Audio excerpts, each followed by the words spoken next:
विश्वविद्यालय थाना क्षेत्र के अंतर्गत सुंदरपुर अलीनगर से पुलिस ने देह व्यापार में लिप्त 3 लोगों को एक महिला के साथ किया गिरफ्तार। सुंदरपुर अलीनगर के लोगों के द्वारा विश्वविद्यालय थाना पुलिस को यह सूचना दी गई थी कि कन्हैया ठाकुर के घर के किराए में रह रहे सिंघाई शिवहर के रहने वाले ब्रज किशोर सिंह के पुत्र रोशन कुमार सिंह, भराठी सिमरी दरभंगा के रहने वाले मनोज कुमार सिंह के पुत्र गोलू कुमार उर्फ आशीष कुमार और भराठी सिमरी के ही रहने वाले ललन सिंह के पुत्र आदर्श कुमार सिंह एक लड़की के साथ मकान में रह रहा है और यह लड़की दूसरे प्रदेश से आई हुई है, जिसे इन युवकों के द्वारा बुलाया गया है। इसी सूचना के आधार पर पुलिस ने छापेमारी की और उक्त स्थल से 3 युवकों के साथ एक लड़की को भी बरामद कर लिया है।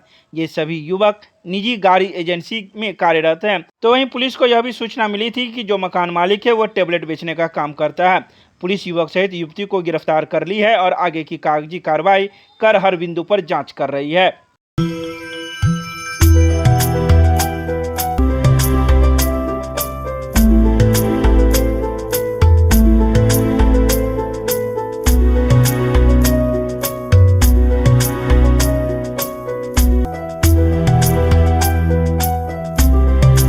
एनसीसी के एड बिहार बटालियन पहुंचे सेना भर्ती के निदेशक, दी छात्राओं को कई जानकारी। बुधवार को एड बिहार बटालियन के कर्नल अजय कुमार सिंह की अध्यक्षता में एक समारोह का आयोजन किया गया। इस समारोह का उद्देश्य एनसीसी के युवाओं को सेना में भर्ती संबंधित महत्वपूर्ण जानकारी देना था। इस कार्यक्रम में मुख्य अतिथि के रूप में सेना भर्ती कार्यालय मुजफ्फरपुर के निदेशक कर्नल बॉबी जस्टोरिया मौजूद थे, जिन्हें परंपरागत स्वागत समारोह के बाद कर्नल बॉबी जस्टोरिया ने सेना भर्ती प्रक्रिया की विस्तार पूर्वक जानकारी एनसीसी कैडेटों से साझा की, जिसमें ऑनलाइन भर्ती, आयु सीमा, शारीरिक मापदंड, शारीरिक जांच और जरूरी दस्तावेजों के बारे में अवगत कराया।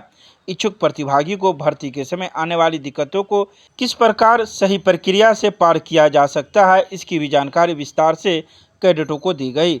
विगत वर्षों में एनसीसी कैडेटों ने थल सेना एवं अन्य विभागों में चयनित होकर एनसीसी को ही नहीं अपने परिवार और पूरे समाज एवं मिथिलांचल को गौरवान्वित किया है। कमांडिंग अफसर ने इन सब उपलब्धियों को ध्यान में रखते हुए कहा कि एनसीसी आज के युवाओं में वह योग्यता उत्पन्न करती है कि कैडेट्स यदि दी गई ट्रेनिंग को गंभीरता से ले और एवं परिश्रम करे तो उन्हें वांछित सफलता अवश्य ही मिलेगी। वहीं एनसीसी गान और भारत माता की जय के साथ इस समारोह का समापन किया गया। इंडियन आर्मी या कोई भी फोर्स है जो पैरामिलिट्री, एयरफोर्स, नेवी, आर्मी, वो हमको एक क्या है टेक ऑफ पॉइंट मिलता है आपसे। ये आपकी प्री ट्रेनिंग है एक किस्म से। तो जब सेना में भर्ती होती है सबसे पहले आपको मैं एक साइट का नाम बताऊंगा, www.jointindianarmy.nic.in। आप इसको देखते रहना। इसमें जितना भी रिक्रूटमेंट रिलेटेड इंफॉर्मेशन है वो सारी इसमें दी जाती है। इससे अलावा आजकल हर दूसरा व्यक्ति YouTube चैनल खोल के बैठा हुआ है, वो डाल देता है यहाँ भर्ती आ गई, ये आ गया, वो उस पर भरोसा नहीं करना, क्योंकि वो क्या कर रहा है, आउटसोर्स कर रहा है। वो भी यही साइट देख रहा है और फॉर्म डाउनलोड कर रहा है और उस फॉर्म का आपसे पैसा ले रहा है। तो सबसे पहले क्या होता है, जब भर्ती होगी तो इस वेबसाइट के ऊपर, जो इंडियन आर्मी की रिक्रूटमेंट की वेबसाइट है, इसके ऊपर नोटिफिकेशन अपलोड कर दी जाती है। क्या किया जाता है, और ये तकरीबन 45 से 60 दिन या 30 से 45 दिन इन एडवांस, रैली जब होती है उससे पहले अपलोड कर दी जाती है, ताकि आप लोग अपने आप को उसके अंदर रजिस्टर कर सकें। ओके, आज एड बिहार बटालियन में के लिए बहुत बड़ा दिन है कि हमारे जो नॉर्थ बिहार के रिक्रूटिंग ऑफिसर हैं, जिनका दफ्तर मुजफ्फरपुर में है, जिसे आर्मी रिक्रूटिंग ऑफिस कहा जाता है, उसके डायरेक्टर कर्नल बॉबी जसरोटिया साहब हमारे बीच में पधारे हैं। ये हमारे एनसीसी कैडेट्स को फौज में, सेना में भर्ती होने के तौर तरीके और उसकी ज़रूरतें क्या क्या है वो विस्तृत जानकारी देने के लिए, और एनसीसी का कैसे लाभ उठा करके सेना में भर्ती हो सकते हैं बच्चे, उसके बारे में डिटेल जानकारी आज हमारे बच्चों को ये दे रहे हैं। जो टेक्निकल जानकारियां हैं, जो इंडियन आर्मी की जो साइट है रिक्रूटमेंट की, वो डिटेल उन्होंने बच्चों को बता दिया है, जिसकी मुझे डिटेल जानकारी नहीं है, ये वही बता सकते हैं आपको। और इन्होंने बच्चों को सूचित कर दिया है फास्ट में। और जहाँ तक मुझे उम्मीद है कि जिस हिसाब से साहब ने डिटेल ब्रीफिंग की, दौड़ फिजिकल स्टैंडर्ड के बारे में, फिजिकल जो दौड़ होता है उसकी टाइमिंग के बारे में और उसके नुस्खे क्या है, कैसे इसको क्वालिफाई किया जा सकता है, इसका ज़रूर यहाँ जो एनसीसी कैडेट है उसका फ़ायदा उठाएंगे। पास्ट में भी इसका उपयोग होते रहा है, एनसीसी के माध्यम से कैडेट्स सेना में भर्ती होते रहे हैं। और जिस हिसाब से साहब का लगातार दरभंगा डिस्ट्रिक्ट में आना, बच्चों को एड्रेस करना, कैडेट्स को एड्रेस करना, आम लोगों को एड्रेस करना, ये मुझे उम्मीद बहुत ज़्यादा उम्मीद है कि इससे ज़रूर यहाँ की जनता, यहाँ के जो स्टूडेंट्स हैं उसको फ़ायदा उठाएंगे। एक करण क्लासेज इंडियाज नंबर 1 ऑफ ज्ञान सरिता पब्लिक स्कूल रोहेलागंज कैदराबाद में हम कराते हैं bank, railway, SSC, CSAT, CTT, management, defence and all other general competition exam की तैयारी। संपर्क करें, हमारा नंबर है 9934849798, दूसरा नंबर है 7633955870। दरभंगा नगर निगम के द्वारा की जा रही नाले की उराही को लेकर लोगों ने किया विरोध। बुधवार को दरभंगा नगर निगम के द्वारा कठलवाड़ी में नाले की उराही की जा रही थी। वहीं नाले उराही के दौरान लोगों ने विरोध किया। लोगों का कहना है कि हम लोग को आने जाने का रास्ता यही है, जब नाले के ऊपर रखे स्लैब को तोड़ दिया जाएगा तो हम लोग कैसे घर का आना जाना करेंगे, हम लोगों की परेशानी बढ़ जाएगी। हम लोग सिर्फ यही चाह रहे हैं कि जो भी नगर निगम के कार्य में मशीन के द्वारा नाले की सफाई कर रहे हैं वे नाले पर स्लैब को अच्छे तरीके से उखाड़े और फिर रख दे, लेकिन सफाई के दौरान कई स्लैब को तोड़ दिया गया है, जिस वजह से घर में आने जाने वाले लोगों को काफ़ी परेशानियों का सामना करना पड़ेगा। इसी बात का विरोध था। हम लोगों को नाले की सफाई को लेकर कोई विरोध नहीं है।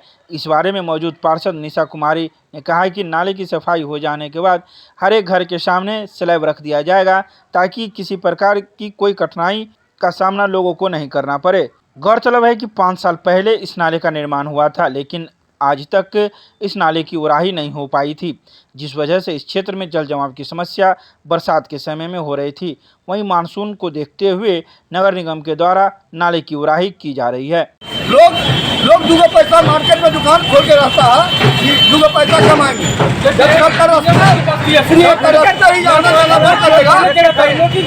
कहाँ से कमाएगा?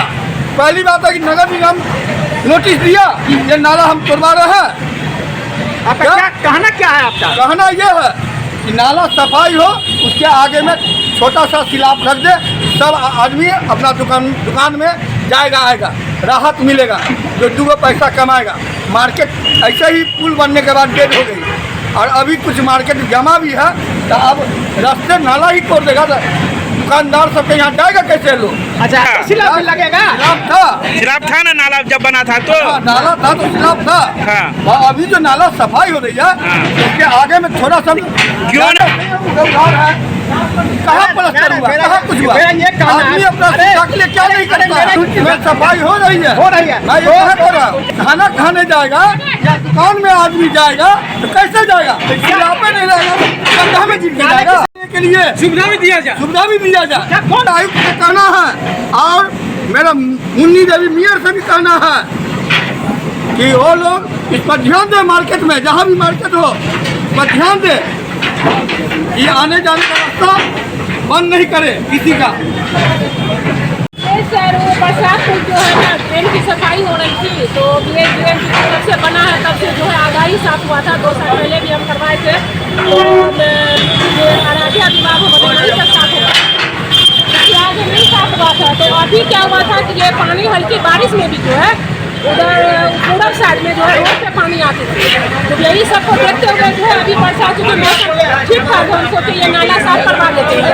उसी दौरान ये स्लैब मोटा स्लैब है, तो ट्रेन साफ हो रही है, तो स्लैब साफ होगा, ऐसे तो होगा नहीं। तो वही सफाई हो रही है।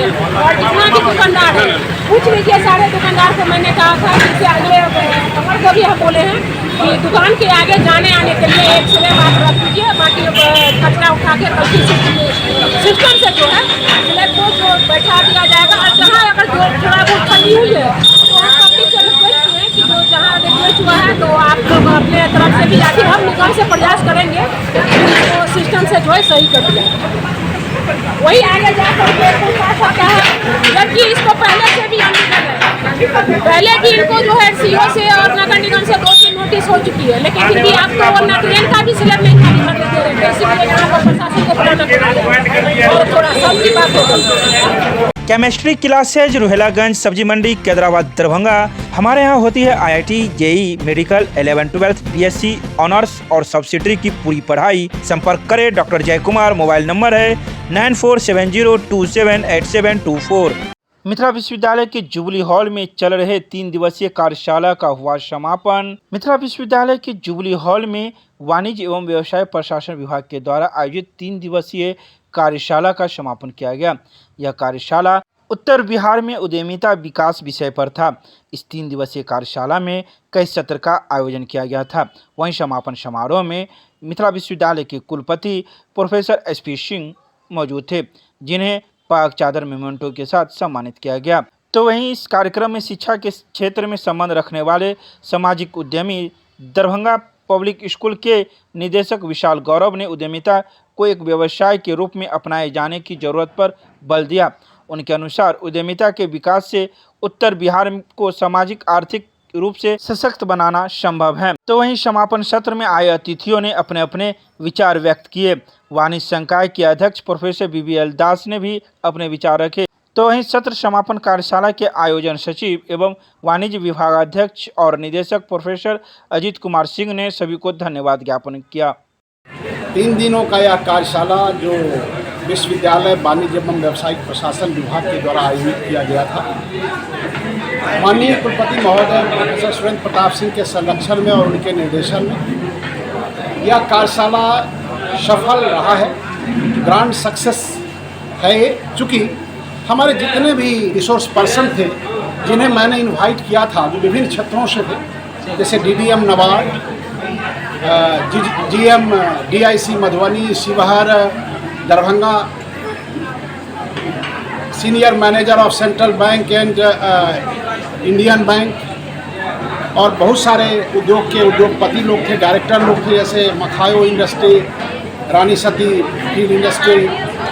इस तरह से लगभग 12-13 रिसोर्स पर्सन हमारे थे जो विभिन्न क्षेत्रों से आए हुए थे और उन्होंने हमारे बच्चों को अपने अनुभवों से को बताया, अपने ज्ञान को बताया कि आखिर एक उद्यम कैसे खड़ा किया जा सकता है, एक उद्यम खड़ा करने में कौन कौन सी परेशानी होती है, उस परेशानियों का समाधान क्या हो सकता है, सरकार की ओर से और अन्य इंस्टीट्यूशन की ओर से वित्तीय सहायता कैसे लिया जा सकता है, किन उद्योगों को खड़ा करने में सब्सिडी मिलती है, मार्केटिंग सपोर्ट कहाँ से मिल सकता है, यहाँ नॉर्थ बिहार में किस किस उद्योग को स्थापित करने की संभावनाएं हैं, और ये सारी पहलुओं पर उन्होंने विस्तार से रखा। हम सभी जानते हैं कि हमारे माननीय प्रधानमंत्री मोदी जी आत्मनिर्भर भारत की परिकल्पना किए हैं और युवाओं से आह्वान किए हैं कि वो अपना स्टार्टअप खड़ा करें।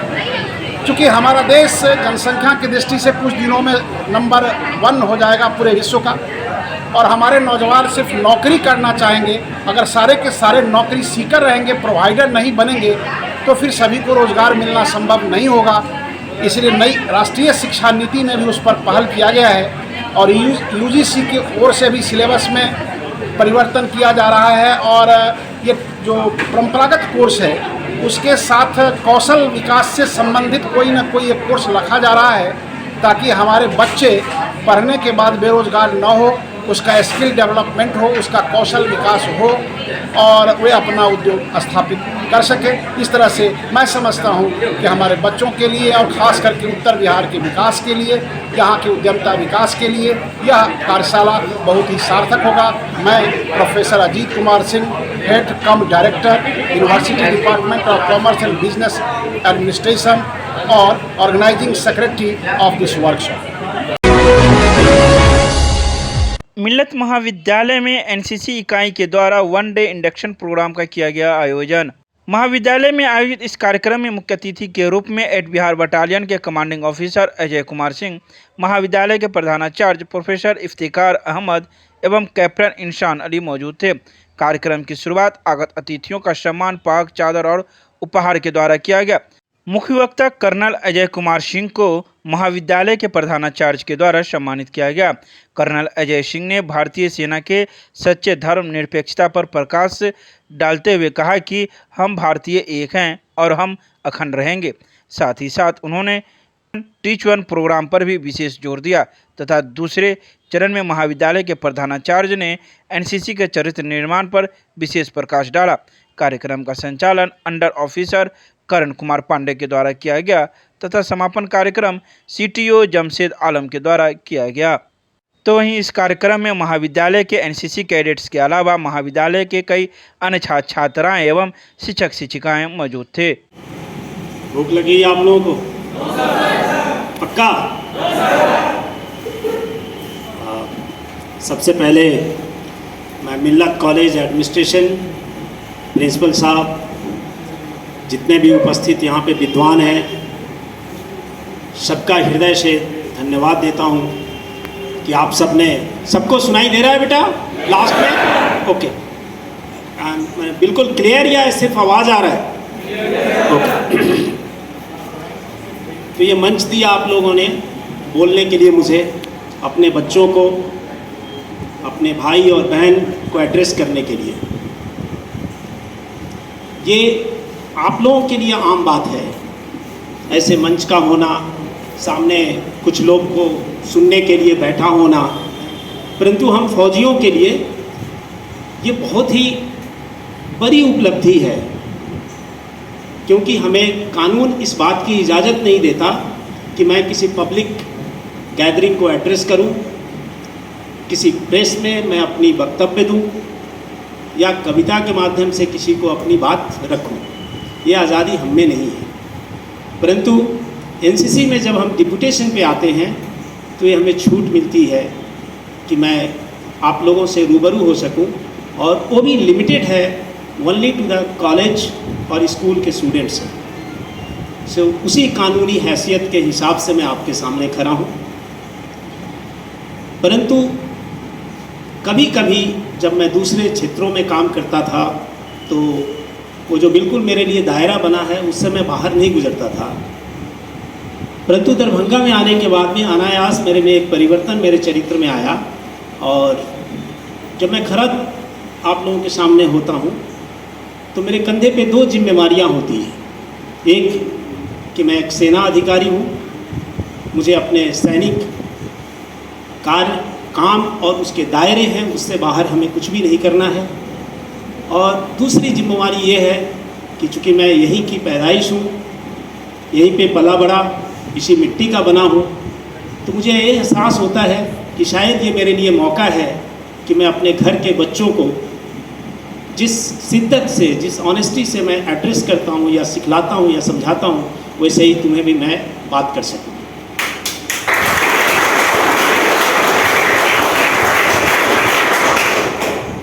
आज जो मैं बात करूंगा, मैं अपनी दो हैसियत से बात करूंगा, एक मिलिट्री अफसर होने के नाते और दूसरा तुम्हारा बड़ा भाई, तुम्हारा पिता और तुम्हारा चाचा होने के नाते मैं बात करूंगा। ठीक है बच्चों?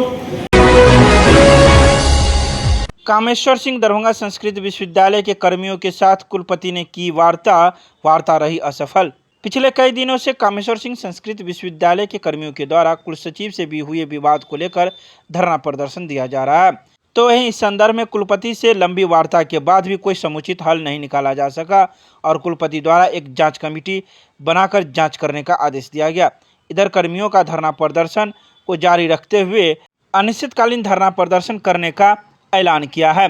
कर्मियों द्वारा कई बातों की जानकारी दी गई है। हम लोगों की एक ही मांग है, कुलसचिव हटाओ, विश्वविद्यालय बचाओ। इसी एक सूत्री मांगों को लेकर हम लोग धरना पर बैठे हुए हैं, क्योंकि कुलसचिव के द्वारा जो कर्मियों के साथ बात व्यवहार किया जाता है वह गलत है। इससे पहले जितने भी कुलसचिव आए हैं उन्होंने कभी भी ऐसे कर्मियों के साथ बात व्यवहार नहीं की है। कालीन हड़ताल जारी रहेगा। आज वार्ता में कहे कुलसचिव को लिखे थे पत्र, वो कहे जो कि हम नहीं आएंगे, आप अपने स्तर से निराकरण कर दीजिए, लेकिन दोषी व्यक्ति हैं कुलसचिव, वो नहीं आए। इसलिए जो आज का वार्ता हम लोग कहे, जब तक आप इस पर निर्णय नहीं लीजिएगा चाहे वो नहीं आएंगे, आपके अध्यक्षता में वार्ता नहीं होंगी, कुल सचिव नहीं रहेंगे, तब तक हम लोग अनिश्चितकालीन हड़ताल पर रहेंगे। 1 घंटा तक हुई और अभी वो टाइप हो रहा है, टाइप हो करके सबका सिग्नेचर हो करके तब मिलेगा हम लोगों को। और कुलपति बोले जो हम एक उच्च स्तरीय जांच समिति का गठन कर रहे हैं, 7 दिनों के अंदर इस पर निर्णय लेंगे। आपके कमेटी जब तक हमको न्यायोचित जो मांग है उसकी पूर्ति नहीं होगा तब तक हमारा अनिश्चितकालीन हड़ताल जारी। क्या नाम हो? नाम बताएं। डॉक्टर अनिल कुमार झा, अध्यक्ष कर्मचारी संघ।